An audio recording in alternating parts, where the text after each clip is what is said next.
How to get netherite armor in Minecraft. So first you will need a smithing table. For smithing template, 16 netherite scrap, your set of diamond armor, and 16 gold ingots. So you can get netherite scraps from ancient debris. So just go to a furnace, put the ancient debris right there, and wait for it to smelt to get the netherite scrap. Now once you have it, just go to your crafting table and just put 4 right here, then 4 more of your gold ingots. So there are 4 and 4, so you'll get netherite ingots. So just repeat the process till you get 4 netherite ingots. And once you have that, go to your smithing table, place your smithing template right here, then get your armor. And so I'm just gonna upgrade the helmet first, then get your netherite ingot, put it right there. Now we have our netherite helmet.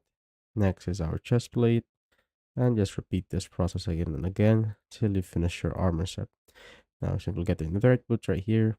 Now once we have it, you can now basically equip it. So now as you can see, I have now equipped my netherite armor set. And that's how you basically get netherite armor in Minecraft.